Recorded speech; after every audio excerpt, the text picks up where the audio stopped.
Check 1 2, check 1 2, check 1 2, check 1 2.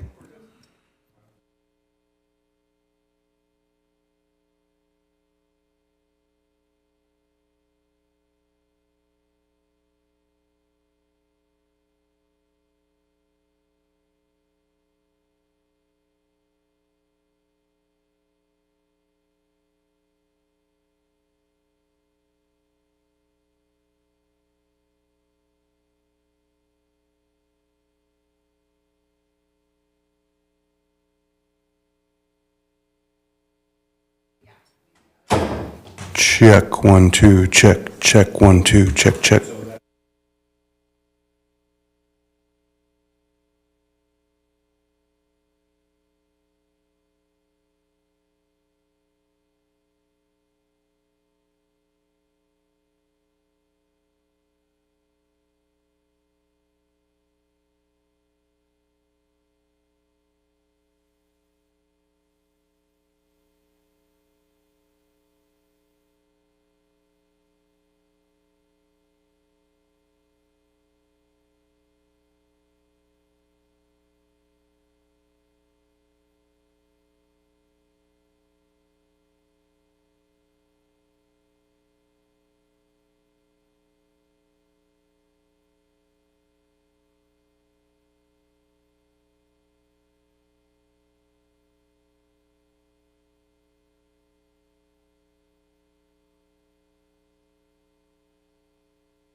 All right. 6 o'clock, February 6th. Good evening, everyone. We're going to reconvene the closed session to open session. City Attorney, any reportable action on that? Thank you, Mayor. There's no reportable action. Thank you. Call the meeting in order. Tina, may I have? Here.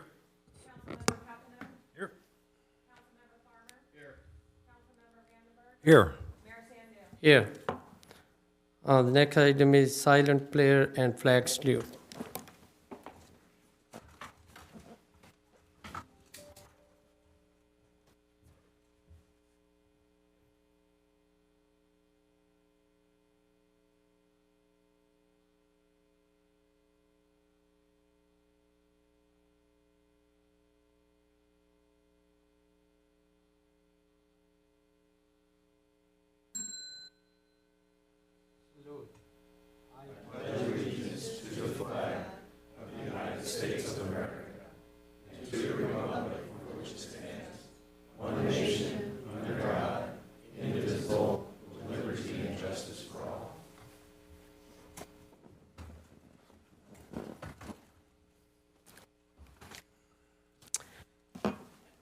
Madam Clerk, may I have a replay statement? This meeting of the Council will be broadcast on Metro Cable 14, the local government affairs channel, on the Comcast Consolidated Communications and AT&T Uverse cable systems. The meeting is closed caption and webcast at metro14live.satcounty.gov. Today's meeting replays Friday, February 9th at 9 a.m. and Saturday, February 10th at 9 a.m. This meeting can also be viewed at youtube.com/MetroCable14. Thank you. Next agenda item F, Council, any agenda approval, deletion, or addition? There is none. Next agenda item is Z, presentation. None this evening. Thank you. Next agenda item is H, public comment. Madam Clerk. Under Government Code Section 54954.3, members of the public may address the City Council on non-agenda items. The public comment section is for the City Council to receive comments, except for brief responses to questions. No discussion or action may be taken on any item that is not listed on the agenda. Please limit comments to a maximum of 5 minutes. Consistent with the City Council procedural guidelines, the mayor reserves the right to shorten the time limit for speakers to ensure the efficient and timely completion of all city business on the agenda. First up, we have Sandy M.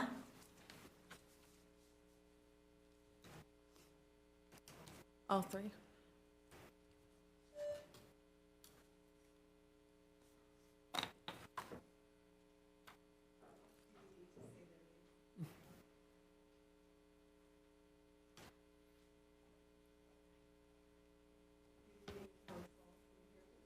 Yes.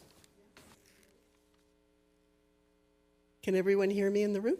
Yes? Okay, great. Thank you.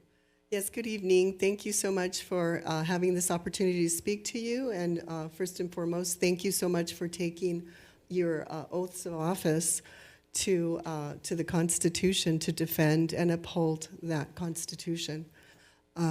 So we're here this evening. We're coming to you in peace as we the people to give you notice and instruction so that you and your agents may provide due care. The national lockdown notice has already been given to 50 state governors, to the President of the United States, to the Supreme Court, to the United States Senate, and the United States Congress. We are now giving you a copy. This week, we learned that the federal government, in alignment with the World Health Organization, has announced an amendment to a credible threat of a public health emergency. Their expanding countermeasures now include both Ebola and Marburg viruses, and extension of liability immunity to manufacturers, distributors, program planners, qualified persons, and their officials, agents, and employees. We have included this report in our notice envelope just given to you. We have also learned that the government was never granted any authority to lock down the people, even in times of emergency. The main object of government is the protection and preservation of personal rights, private property, and public liberties. The government just serves for our benefit as public officers, trustees, and servants of the people. We are also attaching a list of unalienable rights, which includes the right to accept or refuse any medical treatment for any reason. Since this council has a history of putting the city under health emergency orders for extended periods of time, we are very concerned that another round of involuntary lockdowns and health orders could occur in our fair city. Hi, I'm Debbie with We the People.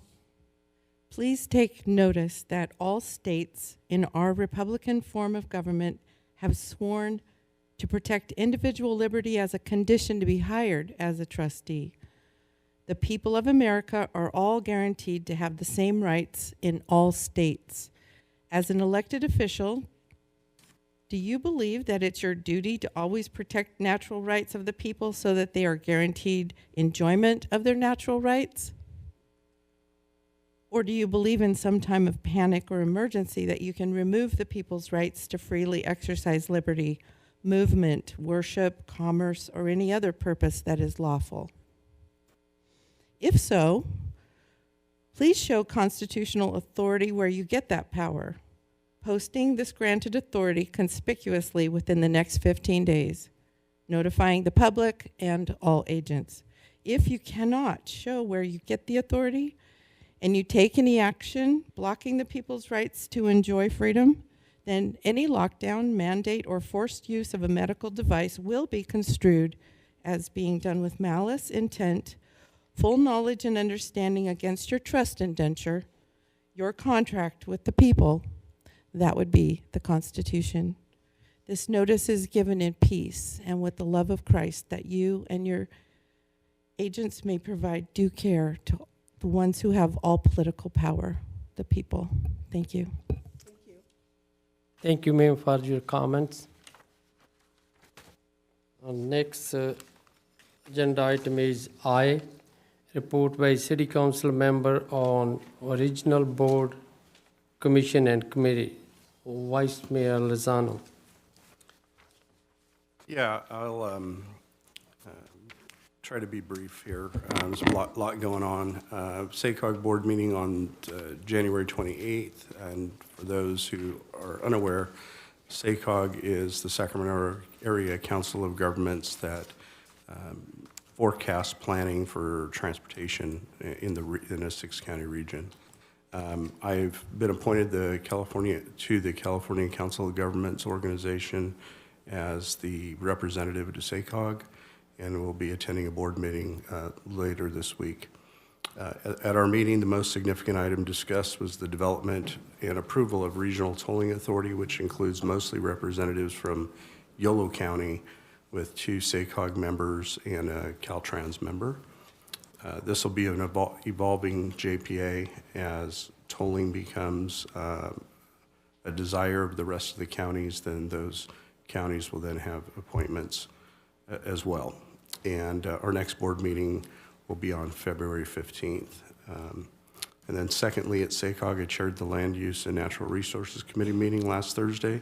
Main topic was a presentation on the 2025 blueprint.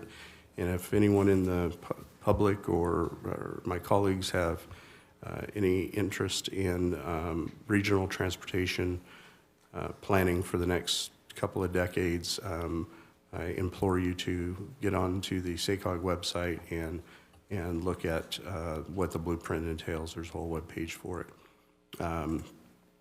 The blueprint's a required document to obtain state and transportation funding into the future. And so in 2024, this next year, our SACOG board will be developing strategies and pathways to inform the decision-making on the final document and how that will be developed.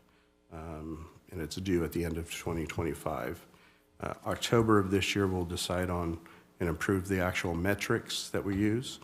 And so there will be more to come from us, for me and SACOG staff on that, and then how we're going to apply those metrics to housing, transportation infrastructure, and other areas to build the plan and address the wonderful RENA numbers that we talked about, I think, last spring, and so, which is yet another state unfunded mandate. So I'll keep you up to date on the developments, and our next meeting for that policy committee is on March 7th. And then just attended the strategic planning meeting for SACOG yesterday, and we discussed just procedural board items and nothing of real significance. So, and that's it. Thank you. Thank you. Councilmember Papineau. On January 24th, we had the first air quality district meeting of the year. There were no action items outside of routine business on the consent calendar. Only thing I would point out is we received a presentation that was a recap of all of the 2023 activities, the air quality district. So I would encourage you to look at airquality.org, and you can see everything that the air quality district has been involved in with your money, and be up to date whether you agree with it or not. That's all I have. Councilmember Farmer. Yeah, thank you, Mr. Mayor. Last night I attended the Galt Youth Commission meeting here in these chambers, and it's a good meeting. I wanted to mention a few things that we are discussing, and it's going to be a busy next couple of months for the Youth Commission. Some things that were voted on last night was an increase in the scholarship, the quantity of scholarships and the amount that we're going to be giving out to high school students in Galt. And a student survey that was done by members of the Youth Commission. They did surveys with their peers at schools, asking them about Galt, how they felt about living here, and some things the city could do better, and just all sorts of different questions, interesting feedback. They'll be coming to share that with the council soon. Excuse me. And then a couple other important things. They're doing a random acts of kindness week, so they have many events planned throughout the whole week. And some of those include meeting with special ed students for lunch, meeting with some first responders, meeting with some seniors in town, and a list of other things, which I'll keep them a little bit quiet until they happen so they can be kind of a surprise. And then there also is a senior technology project where they're going to be meeting, we're working with a local church to use their facility to do like a tech day where we invite seniors to come, and the youth on the Youth Commission can help with their devices, cell phones, computers, technology that can be challenging sometimes to older people. And so we're gonna, and just bonding, we really try to encourage a lot of things where the youth are able to bond with their elders. A lot of the things we've been deciding are kind of based on that premise. So sounds pretty exciting. And I think that was probably it. Yeah, I think that's most of the good stuff that we talked about. So that's all I have, Mr. Mayor. Thank you. Thank you. Councilmember Wenberg. Thank you, Mr. Mayor. I have nothing to report at this time. Myself, I'm going to report on Monday, January 22nd. We have a public safety meeting, but that was not a formal meeting because we don't have a quorum. So we just discussed few things regarding a very same thing we discussing before, like an issue in homeless, traffic safety and crimes. And Chief, very good explanation is that meeting.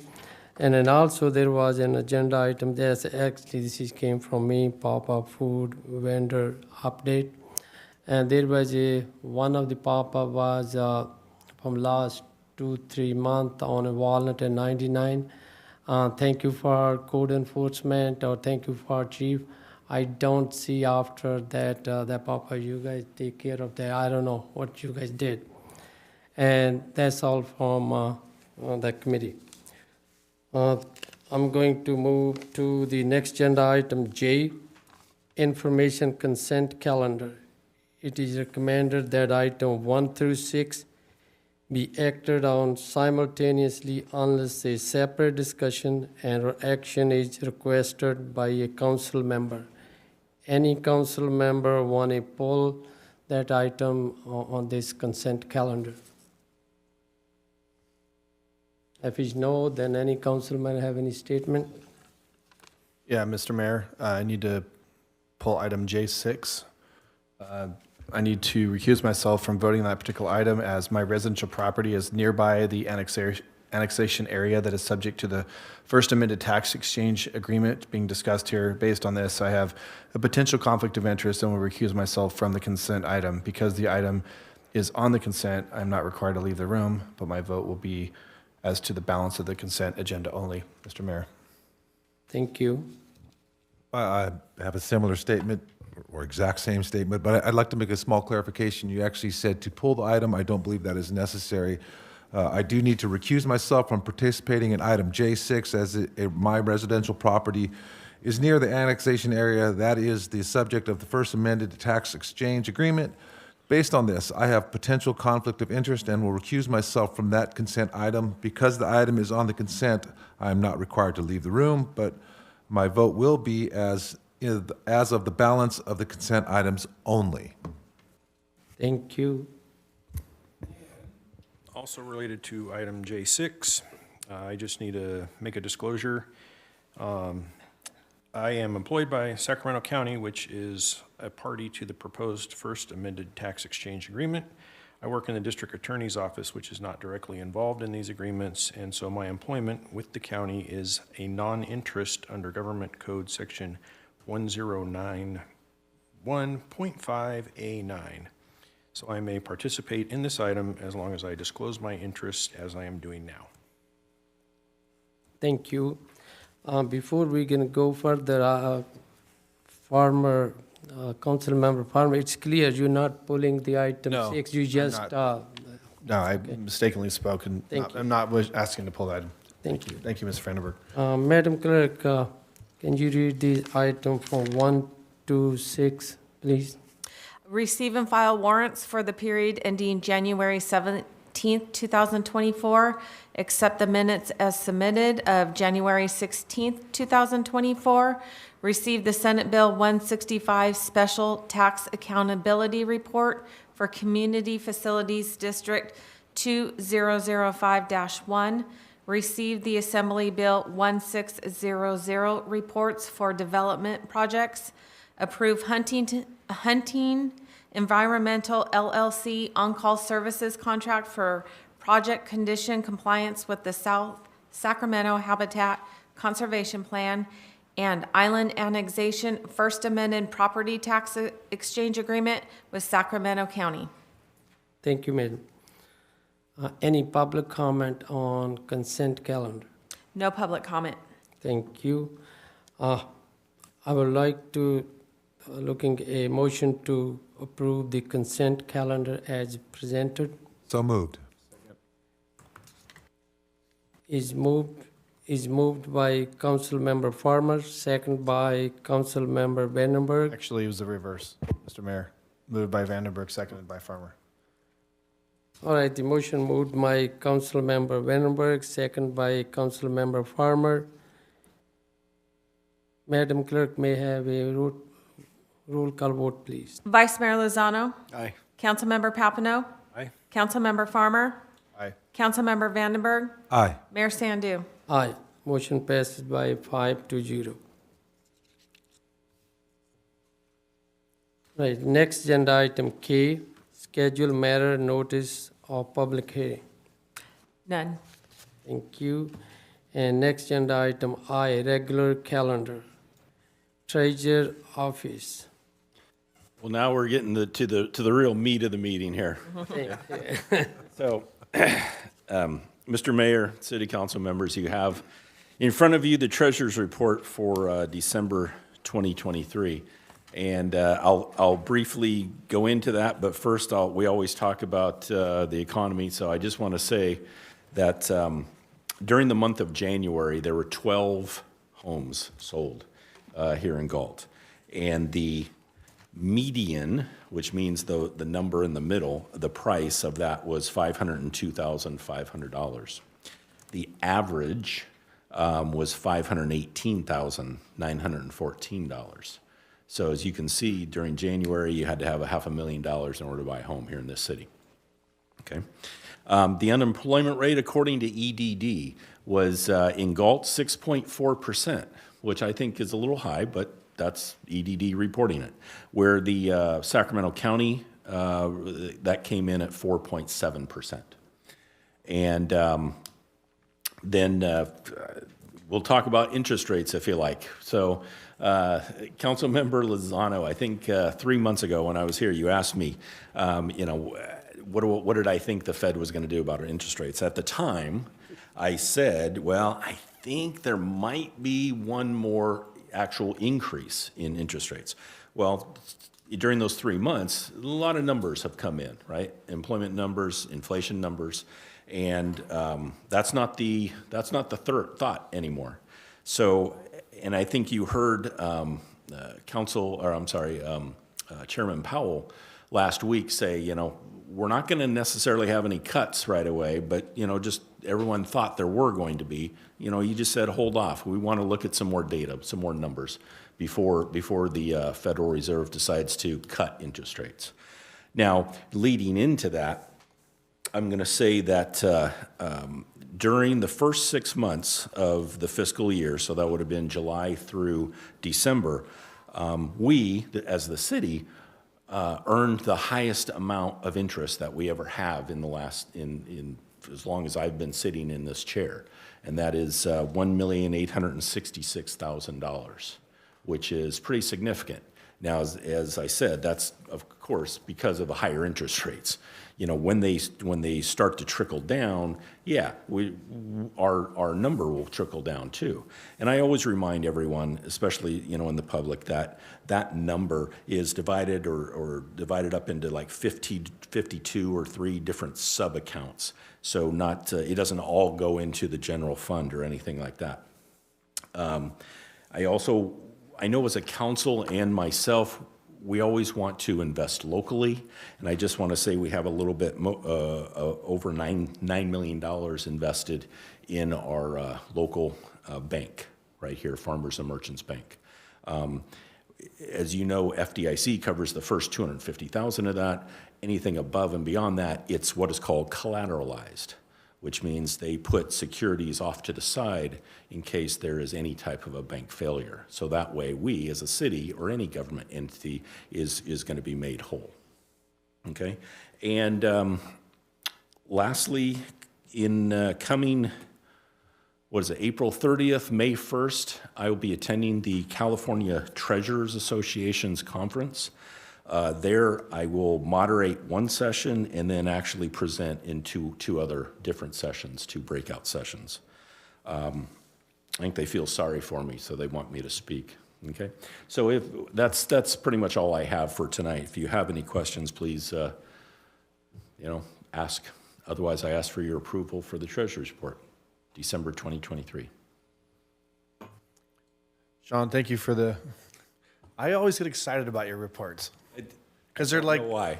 well, no, because it's not just numbers. It's like layman's terms, right? And so I think it's great that we can talk about the economy, and you always talk about the housing. Housing is obviously important to the public. A lot of people, their biggest investment is their home, so it really relates to them. Those numbers are staggering with the prices. It seemed like, with inflation and rates going up, the prices would fall, but the supply in Galt is just not there. So let me ask you real quick about rates. I know that there's been a lot of chatter like, they're going to make multiple rate cuts this year, and then they decided this last time to not just hold, right? I mean, me personally, I don't think they're going to be doing a bunch of cuts. What do you think? I agree with you. I do think their next meeting is in March. I think they're not going to do anything there. And then their following meeting is going to be, I want to say I'm at the Treasurers Conference, right, April 30th, May 1st.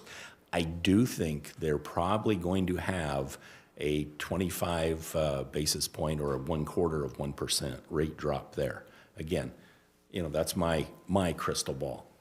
Who knows? But again, it also depends on, employment numbers and inflation numbers from now until that time to make that determination. One more question. I know you always talk about how when rates were really, jamming, you were taking actually penalties on taking some money, withdrawing money early, some of the city's money, and moving into other things because the increase was so high. Obviously, it made sense to offset those penalties. So you were doing very short-term investments, not keeping money tied up for long periods of time. With where we're at now, where we feel like we've reached the top of the mountain, and now maybe you're going to start seeing rate cuts, what is your mindset right now with the city's money? Well, if I just, you're talking about one particular certificate of deposit, which I surrendered early at Farmers and Merchants. Yeah, I didn't mean which all then of it. got got a higher rate, and it mathematically it worked out to it's going to be to our advantage. That same certificate of deposit that I have is $4.5 million. It's still sitting at Farmers and Merchants. It doesn't expire until January of 2025, so it's about a year from now, and it's earning 5%. Okay, so to answer your question though. I am looking at more longer term. There's two things, and I gave you the same answer as like a quarter ago. So I am looking at more longer term. Right now, you get a 5-year, say, Treasury note at 4.04%, okay? But you get a 3-month Treasury bill at 5.33%.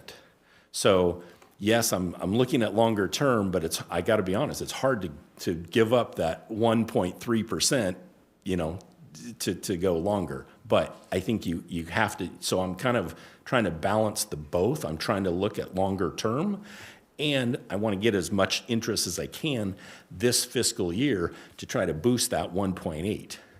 So, and then of course I have bonds in the middle as well. And that's what, my job is to make sure that our portfolio is properly laddered. And that's, that's what I do. Besides, you got to remember, safety first, right? Then liquidity, then yield. So that's what I would look at. So the short answer, yes, I love the short-term higher interest rates, but I also have to look longer term, and I have to sign up for those 4 and 5 year notes too. Well, thank you, Sean, and thank you for looking out for taxpayers' money. Appreciate it. Thank you very much. Hey, Sean, just for a little more clarification, I guess, basically what you're saying if you can get, if you feel like the interest rate's going to fall quickly, you're going to go for some long-term rates while they're there and milk the system for all it's worth. Correct. But otherwise, you're going to take the short gain. Yeah, pretty much. Okay. Yeah. Thank you very much for the report. It's always appreciated. Any other council member, any question? If it's not, thank you, Sean. And I'm looking to accept the treasury report as submitted. Move to approve. Second. It's moved by Council Member Papineau, second by Vice Mayor Lozano. May I have a roll call vote, please? Vice Mayor Lozano? Aye. Councilmember Papineau? Aye. Councilmember Farmer? Yes. Councilmember Vandenberg? Aye. Mayor Sandu? Aye. Motion passes by 5-0. Thank you. Next agenda item M, communication. None this evening. Next agenda item N, city clerk's report. None. The next agenda item O, comment by staff, acting city manager. Yeah, I'd like Police. Public Works Director Mike Selling. Thanks, Orlando. Just a couple of quick ones. Storm damage was very minimal, a few trees and whatnot down. We did some cleanup. The main thing was Marengo Road, a portion of it between Simmerhorn and Bossow is still closed.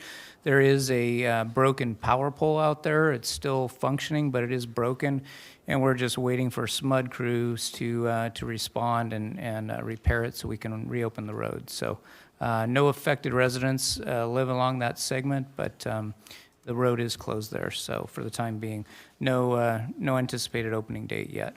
The second thing, a bit of good news, we got some word today that one of the other grants that we had applied for to do a trail extension over near Roundstone Park on either side of the railroad tracks there. The city received an award, and this is a statewide competitive program. Out of about $6.7 million, we got $413,000 for that. So, just another kudos to our engineering staff. They are definitely honing their skills at writing grants, and it's paying dividends. So I just wanted to give them that recognition. So thank you very much. That's all I have. I'd just like to thank Jackie for her work on the Winter Bird Festival this last weekend. It was another successful event. I'd like to thank Mr. Vaccarezza for his continued support in sponsoring that event. And that's all for staff comments tonight. Thank you. Next agenda item is P, comments by City Council member, future agenda item. Vice Mayor Lozano.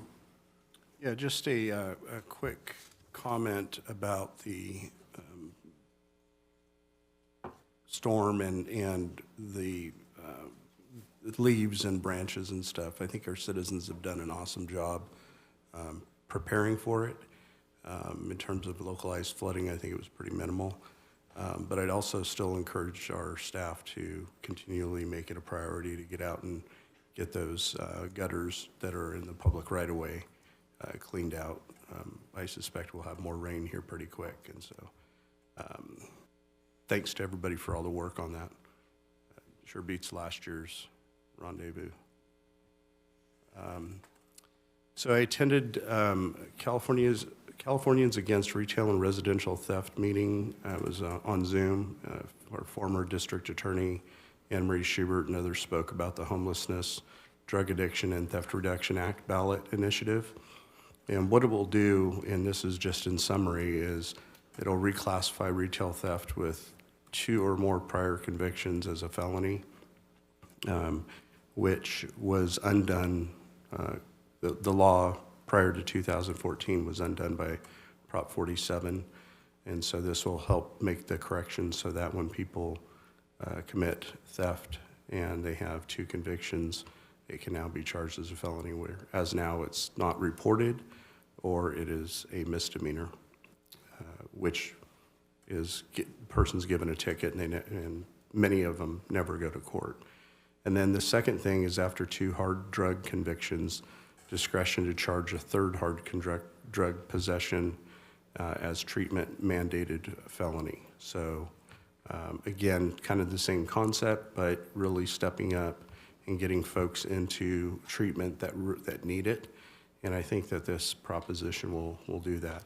And then lastly, it will address the fentanyl crisis by putting in statute a specific way to prosecute and go after fentanyl drug dealers for homicides and things like that. So there are documents on California CA, safecommunities.com, and I have a couple of documents. If my colleagues would like them, I'll have them forwarded out. I also attended the Sacramento Region Vice Mayor, Vice Chair meeting hosted in Folsom by Vice Mayor Sarah Cox-Aquino. Exchange ideas and heard what issues different cities are facing. There was a lot of interest in Galt regarding our flea market and how we do it. Tons of interest in our Saturday market series, so kudos to the Park and Rec Department for doing a good job. And they were also really interested on how our community, the process in which our community passed Measure Q. And so we'll likely meet again at some point in the near future. And then I attended the first annual Sacramento County District Attorney's State of Public Safety Address on Wednesday the 31st. And DA Ho explained what's been achieved in the last year around the themes of protecting people, connecting communities, and preserving promises. He spoke specifically on the fentanyl outreach. His office is headed up with community-based organizations and is forward-facing work on the homelessness issue, and specifically the homelessness issue and his work related to the city of Sacramento. He further stated more outreach and create partnerships on the homelessness front as well as the fentanyl front. And I point out the fentanyl thing because we had a presentation here by a community-based organization at McCaffrey Middle School some time ago, and that was driven by our district attorney. And so I'd like to publicly thank the district attorney for all that he's done around protecting people and certainly in the area of education, because he's done a lot of that. And then just one last thing, we had a commissioner for the Commission on Aging resign this last week, and we'll be looking to fill that vacancy as soon as possible. So if you know anybody that's interested in working with seniors and the senior community, have them reach out to the city clerk or myself, and we'll get them directed in the right direction. And that's all I have. Thank you. Council Member Farmer. Yeah, thank you, Mr. Mayor. Just want to say thanks to Public Works for, I know it wasn't as bad as the last storm, but I do appreciate you guys being out there, PD as well. I was hoping when the power went out, I started seeing all the chatter on social media, and so, things can go off the rails really quick and people freak out, but it went well. You did a good job. I appreciate our interim city manager, Mr. Solis, for keeping me updated when I reached out to you about news on what was going on, and I do appreciate also when I spoke to you the next day that you had been out and about driving around all morning to kind of assess what was going on in town, so I do appreciate that. It was good. We didn't lose any huge trees like we did at City Hall last time, so knock on wood, hopefully that's the last big one for this year. I also wanted to mention some vacancies. I have an appointment to the Parks and Rec Commission, which I believe is a very important appointment, will serve great importance as we move forward with Measure Q money and things like that. So if there's anybody out there listening, I know a couple of people have applied.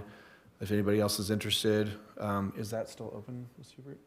Yes, it's going to close soon because we're going next council meeting. Okay, so if you're hearing this and you're interested, reach out to me and I can discuss it with you and see if you're interested in kind of describe what that is. Also, there's some vacancies on the Historical Advisory Committee. Is that correct, Craig? Historical Advisory Committee. They don't meet very often. Also very important. We just struggle sometimes to fill these positions. So if anybody's interested, reach out to the city, to Ms. Hubert at the clerk's office or myself, and I can describe what that is and see if that's something that any of you might be interested in. And the last thing I would like to mention is I had brought up earlier, the Youth Commission did a student survey of a lot of young people in town about what they liked about town and stuff like that. And so I was kind of flattered that our youth mentor that did the survey at the high schools and stuff, that when they were questioning students about what they liked about Galt and what are some of the fun things they participated in, that the old Galt Festival had been mentioned quite a bit. So we have a couple people in the audience, friends of mine that helped a lot with that event. And so I just wanted to mention that because I see you out there. So that's all I have, Mr. Mayor. Thank you. Councilmember Benberg. Thank you, Mr. Mayor. As far as the open positions on commissions and boards, Madam Clerk, is there an age restriction for any of those, relative below 18 or not? But 18 registered voter. thank you. And not necessarily in the cities, in the school districts, not necessarily city limits, correct? Just for Measure R. Okay, that's right. Okay, so if anybody of the youth out there that want to get involved early, you can get a lot more done stepping up in one of those positions than you can imagine. So to this, the document that we received, I believe the city clerk received it all as well. I would like to see some consensus from my fellow council members to discuss this matter. I wouldn't say that I would agree or disagree with anything that I was given. I would say that it would be much wiser to make a decision under calm circumstances than under immense pressure from outside sources, especially now that we realize that masks do not permit or change transmission of diseases, and the actual effectiveness of the COVID shot is only 2%. those things have come to light way after the fact. So I would like to see the clerk share this information with the city manager and legal counsel, give us some advice, and then at least touch bases with all of the council members. And I'd like to see it make an agenda item. I don't, if you want to get back, the fellow council members prefer to read this before they make that decision, that's up to them, but I would glad to have that discussion in open public forum. That's all I have. Thank you.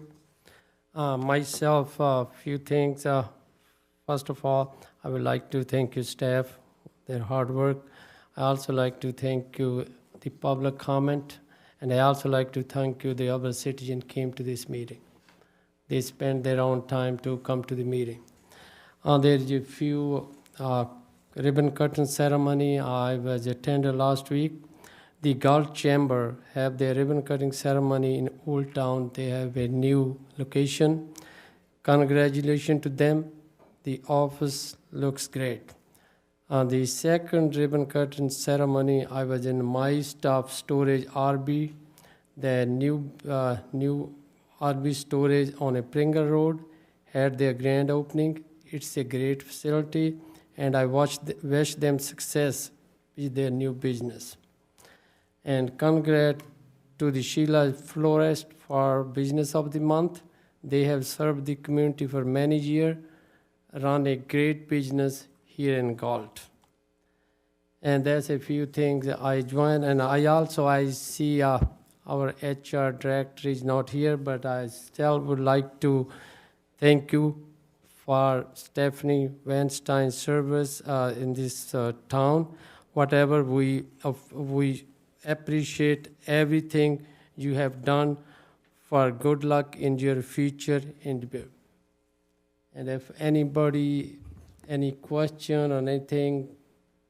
Councilmember Papineau?